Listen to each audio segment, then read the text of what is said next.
Good afternoon po sa atin. Ngayon po ay araw ng Lunes.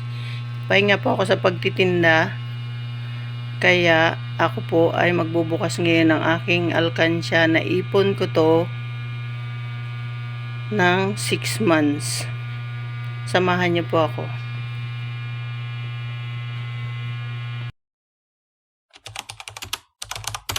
Nabuksan ko na ang aking alkansya. Yan.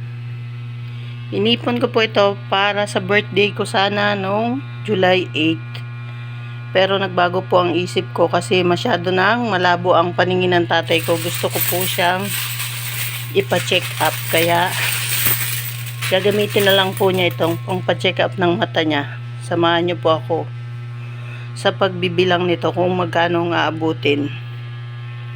Yan po ang ginawa ko sa mga barya ko kaysa naman ibili natin ang sigarilyo o kung anong bisyo, ipansugal. Yan na lang po ang gawin natin. Pag napagsama-sama po ay malaki din po ang halaga ito at mapapakinabangan natin ng mas maayos. Tara po, magbilang na tayo.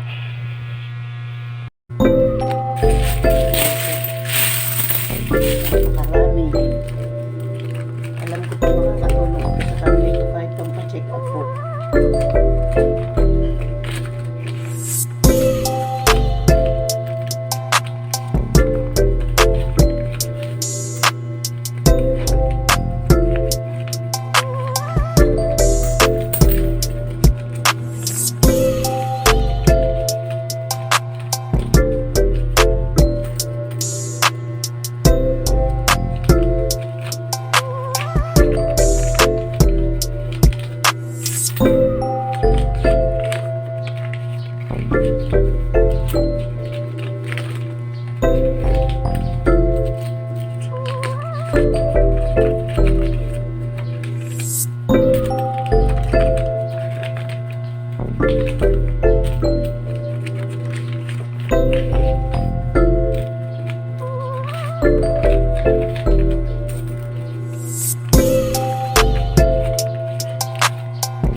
Kasi ako marunong kumain ng merienda. Hindi kami nag-merienda kaya yung pang merienda ko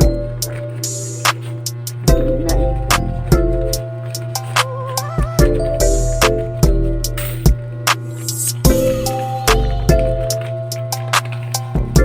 Alam ko kung napakalaking bagay nito sa amin. Dahil sobrang hirap po na buhay natin ngayon. Kaya kailangan po lahat ng kapit ay gawin natin. Lalo na kung nangungupahan tayo ng bahay.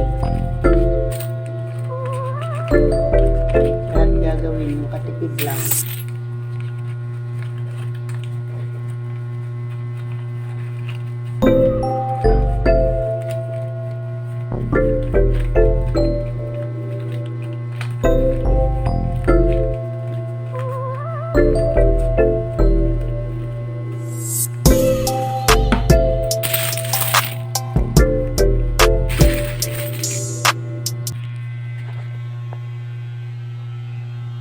Po.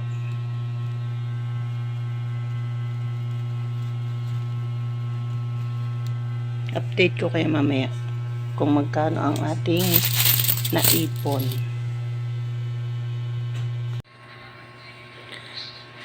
Maraming salamat po sa pagsama sa pagbubukas ng aking alkansya. Malaking tulong po ito sa aking tatay para mapacheck up ang kanyang mata. Sa iba po dyan na mahihirap, pwede din po kayong tumulong sa magulang natin, lalo na kung matatanda na sila. Sa ganito pong bagay, sa maliit na paraan na pag-iipon. Pag po napagsama-sama yan, malaking bagay po yan. Kaya po, pwede din po tayong tumulong sa magulang natin kahit mahirap lang po tayo. Wala pong hadlang ang kahirapan para makatulong sa ating magulang, lalo na't matanda na sila at walang hanap buhay. Muli po, kung kayo po ay bago pa lang sa aking YouTube channel, huwag niyo pong kalimutang mag-like, share, and comment. Maraming salamat po.